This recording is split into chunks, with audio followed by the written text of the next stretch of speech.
दादा, आप सभी का बहुत बहुत स्वागत है। बहुत अच्छा लग रहा है आपको देख के, साथ में परिवार के साथ। और ये भी तो परिवार ही है। जी दादा, लव यू दादा।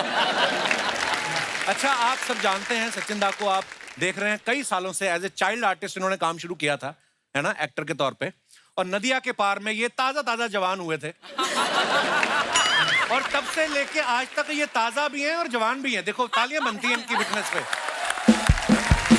दादा, दादा कभी आपको पासपोर्ट बनवाना हो या लाइसेंस बनवाना हो तो नई फोटो लगती है कि नदिया के पार वाली चल जाती है? क्योंकि कुछ खास फर्क नजर नहीं आ रहा हमें। नई फोटो बता के मैं पुरानी फोटो चिपका देता हूँ। पता भी नहीं चलता किसको। पता नहीं चलता। एक और प्रॉब्लम होती है कि आज भी एडल्ट फिल्म जब देखने जाता हूँ तो आईडी दिखाना पड़ता है। अच्छा, प्लीज, आपसे कितना सीखा है देखा देखो ना। आप, दादा कमाल है। मतलब मैंने और दादा ने, मेरा सौभाग्य है कि मुझे 2 टीवी शोज दादा के साथ करने का मौका मिला।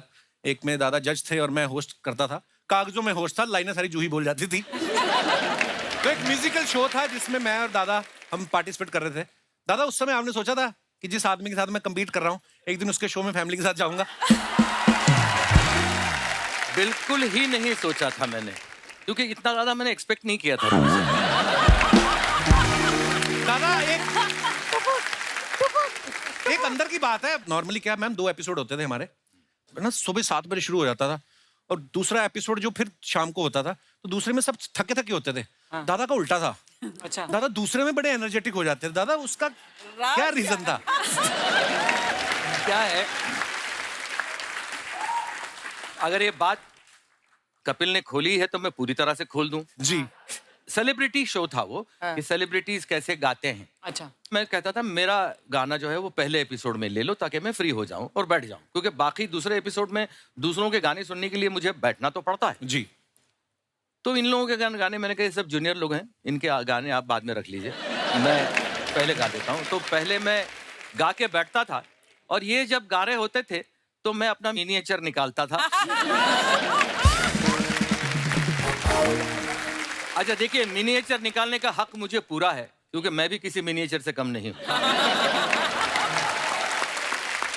तो वो मिनिएचर निकाल के मैं अपने पानी की बोतल में डालता था, वो अपना धीरे धीरे सिप लेता था मैं। और ये बोलते क्या कर रहे हैं, क्या मतलब इतने एनर्जेटिक क्यों हैं, क्या हो क्या रहा है? तो एक तरफ कपिल, दूसरी तरफ सुमित।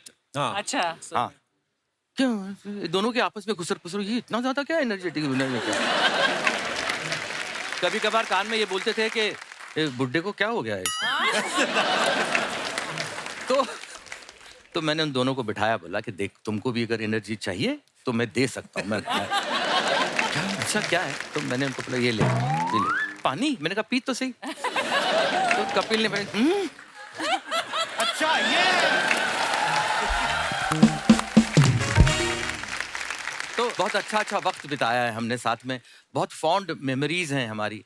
ये पहला शो जो था वो एक कॉमेडी शो था जिसमें कपिल को मैंने पहली बार देखा, पहली बार मैं मिला। मुझे नहीं पता था कि मेरा छोटा भाई बन जाएगा, लेकिन अभी मैं सच बता ही दूं तुमको, मुझे नहीं पता था कि मैं तुम्हारे शो में आऊंगा उस बार। तो दादा, आज आपसे ढेर सारी बातें करेंगे। आइए मैम, प्लीज विराजमान हो जाइए। बिल्कुल। जोरदार तालियां हो जाए हमारे मेहमानों के लिए। अच्छा, सुप्रिया मैम को आपने बहुत सारे टीवी शोज में देखा है। तू मैं, जोरदार तालियां होनी चाहिए। क्या कमाल का शो था। कुछ रंग प्यार के जैसे कमाल के शोज किए हैं। और ये पहली बहू थी टीवी पे जो सास को बराबर सुनाती भी थी। हाँ। और प्यार भी पूरा करती थी। Correct. मैम, जब आपकी सासू माँ वो शो देखती थी, उनका क्या रिएक्शन होता था देख के? मेरी सासू माँ का वैसे सेंस ऑफ ह्यूमर बढ़िया है। उनको पता था वैसे कि ये जो बोल रही है मेरी बहू, वो अपने डायलॉग्स नहीं बोल रही है, ये मेरे बेटे ने दिए हुए डायलॉग्स बोल रही है। तो उनको ये भी मालूम था, तो इसके लिए ये तो मजाक की बात है, but she enjoys and she has got great sense of humour. तू मैं की जब कास्टिंग करनी थी ना, तो दादा। सबसे पहले कास्ट मैंने सुप्रिया को किया। हाँ, तो अच्छा, लोग उस समझेंगे। शो के डायरेक्टर दादा ही थे, इस बात के लिए तालियां बनती हैं। Thank you. तो लोगों को शायद ऐसा भी लग सकता है कि मैंने इसकी सबसे पहले कास्टिंग इसलिए की क्योंकि मेरी बीवी है, तो नहीं, ऐसा नहीं था। अच्छा जी। पहला रीजन था कि वो बहुत अच्छी आर्टिस्ट जी, मुझे बिल्कुल। महसूस होती है। बिल्कुल। और दूसरी बात कि इससे ज्यादा अच्छा झगड़ा और कौन कर सकती है?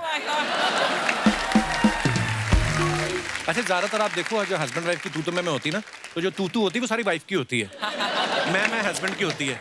वाइफ को होता तुम्हारी वजह से हुआ, तुम टाइम पे नहीं आए, तुमने बर्थडे विश नहीं, तुमने ये याद नहीं रखा। आदमी इतने करता रहता है, मैं चला जाऊं, मैं मर जाऊं, मैं क्या करूं, मैंने क्या किया?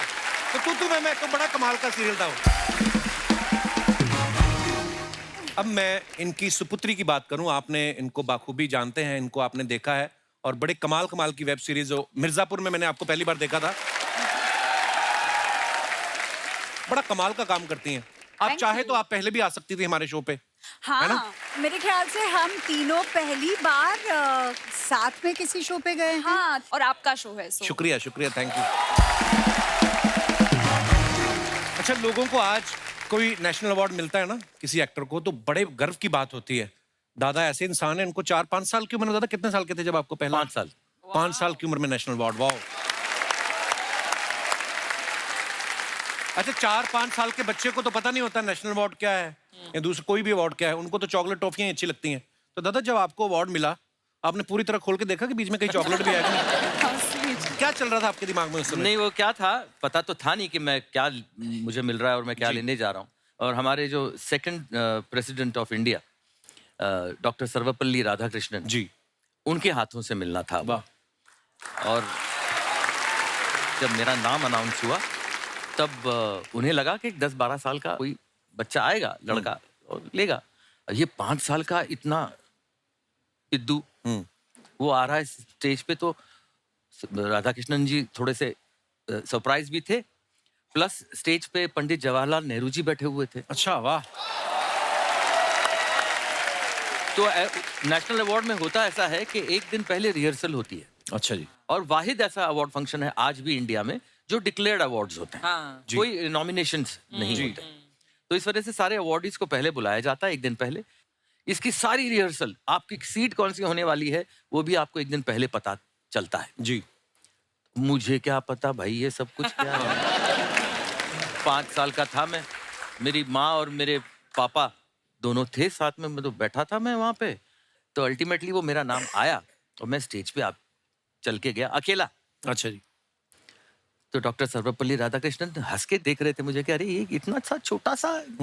मैं गया, मैंने उनको नमस्ते किया, वो लिया। अभी बोला गया था कि लेके सीधा चले जाना और कुछ मत करना। अच्छा।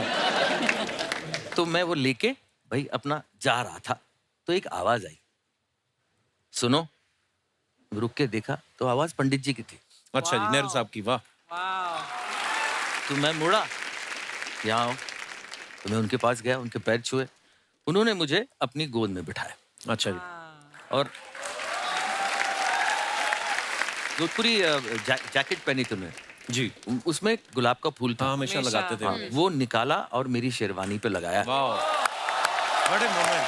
और पीठ पे हाथ रखा और कहा जाओ बहुत बड़े बनोगे। क्या बात है। और फिर मैं वहां से निकला। वाह।